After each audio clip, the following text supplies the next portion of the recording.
All right, welcome back to part 2 of the unboxing of the C2 LG OLED. Come on in, camera lady. So we finally figured it out, and actually I was wrong. I initially thought, come around this way so we can see a little better.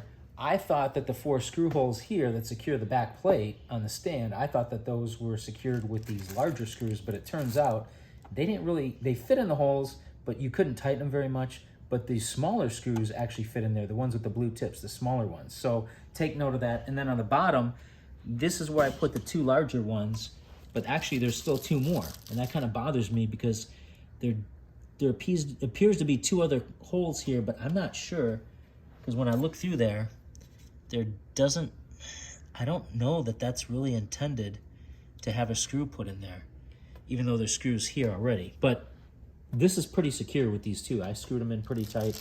So hopefully that'll do it. So, okay, if you want to put that back there, we're going to actually set this thing on our TV stand, and we're going to do it very carefully because I measured this out, and I'll measure it one more time. Should be 57 inches long at the top, or 57 inches wide. Where's my trusty tape? Ah, here it is. Here it is. We got the Fat Max. So it should be 57 inches wide, and we've got about just over 58 inches clearance between the 2 Oakley cabinets. So hopefully, oh, you know what? I'm measuring the box. I was gonna say, wow, that's like way more than I thought it was, like 65. I said, wait a minute, that's not right. Yeah, so 57 inches, right around 57 inches wide, and we've got about 58 inches. So we should be good, but it's gonna be a tight fit. Lovely wife, I need your help. And I need you to not break anything. I need you to keep in mind, are you listening? Yes, sir. You do not touch the screen. So what do you touch the, well, I want you to use this carefully. I don't know, touch this, touch this, touch this, touch this. And we're gonna slowly and carefully pull it down, okay? We're gonna, hang on, let me undo this maybe here too, because you want to be able to plug this in once we get it set up. We should have had the PlayStation out here too, the old PS4 Pro, to plug it in. I'm not too worried about that back panel for now. So we're just unwrapping the power cord, which they really have this thing insulated exceptionally well. Okay. Yeah. Here's this. All right. So, now what you want to do is slowly slide it down, and you know what? You need to be careful. It's going to snap. Wait. Oh man, I don't know how you get this thing off. No, you don't, because you need to slowly tip it forward. Grab the box. Grab that box. Yeah, grab that box, and slowly tip it forward. Don't put pressure on the screen. There you go. All right. There you go. All right. That's good. All right. So now, now we want to lift it. Grab this. Don't grab the screen. Don't grab the screen. It's gonna crack. It's gonna crack. Grab this, grab this, and underneath, yep, underneath, okay. Let me set it down. Careful. Ooh. Wait, just hold it on this, by the bottom. Yeah, be careful on the side there, be very careful on the side. Push it back, if you can, a little bit. Luckily, this thing is very light. Okay, there we go. All right. Wow, I'm sweating big time. Watch out. Keep that screen cover on there. Alright. This thing's stuck in my foot. Get that out of here. Thank you. Alright. Grab this. Let me just push this back.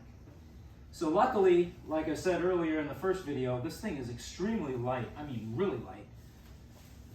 Oh, whoo. Look at that. So this thing, you can see, grab the camera real quick because I'm going to show this. This thing still has a protective screen coating on it, which is good. Right here you can see the bubbles on there, so you can peel this off. It's got the energy guide, and we're not too worried about that. Oh my goodness, wow. Whew. I just didn't want us to crack that screen. But it looks like we got everything good dialed in, almost. So I'm gonna make sure this thing's kind of centered, which it looks like it kind of is. But this is nice. I like how the stand is minimalist compared to the C9. I think that's pretty good, right? Yeah, I think so. But this is awesome because it's, I mean, this thing is light compared to the C9. It is really light. Like seriously, you can actually push it without much effort. I mean, it's still got some weight to it, right? You're not gonna just shove it and it's gonna move on its own, but it's so much easier to handle than the C9. I mean, so much better. So let's plug this in, and we got a nice surge protector here. Whenever you get high-end equipment like this, I would always recommend getting some kind of a surge protector. I mean, this is a nice TV. You don't want to plug it into the wall and have power surges and so forth. And you know, I'm sorry, I probably should have did this earlier, but we're gonna do this now. We're gonna put in the batteries here on the magic remote and get this fired up. Look at that plastic on there. I mean, it's just all wrapped up. I'm just nervous about, especially with my wife handling this TV. Whoa, it scared me. I saw my life flash before my eyes. Whatever. Don't whatever me, Neiman. Okay, let me see here. I'm gonna get into this. Probably shouldn't be doing that because it's not good for the batteries if we puncture them, obviously. You really wrap these things up tight. Okay. So, obviously you can see it's got power because the bottom center has the red LED. Get the batteries in here. Positive, of course, goes the opposite of the spring. There you go. Oh wow, look at that. Even the battery, or even the remote lit up. Okay, you can see the red light is flashing, and you got your WebOS logo.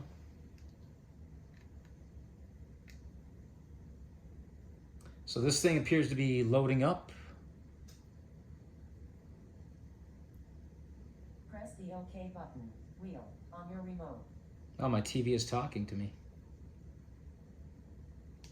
OK, select installation method. The magic remote is connected successfully. Wow, okay, so... TV. Audio guidance is currently turned on to assist the visually impaired.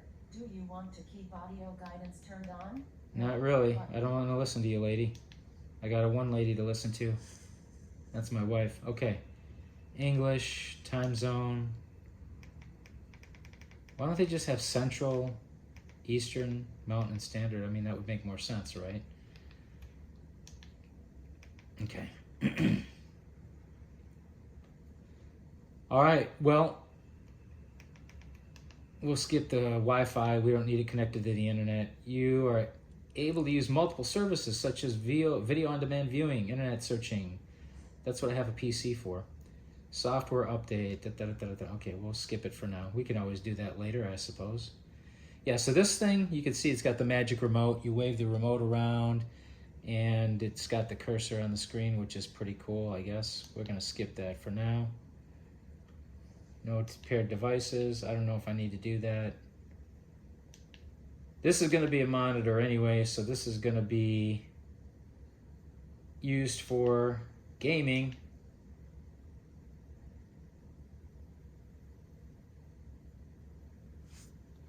I don't need zip code.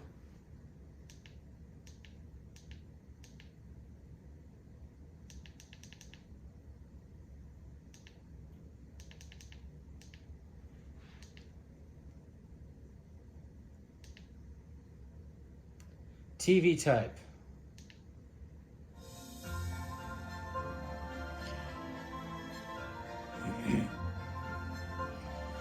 So the sound effects on here are fine, I suppose. That's not really a concern because we have an AVR that this is going to be connected to a 7.1 AVR, although there's only 5.1 systems connected to it, but we don't really worry. We're going to turn the speakers off on the TV anyway, so it's not a big deal. But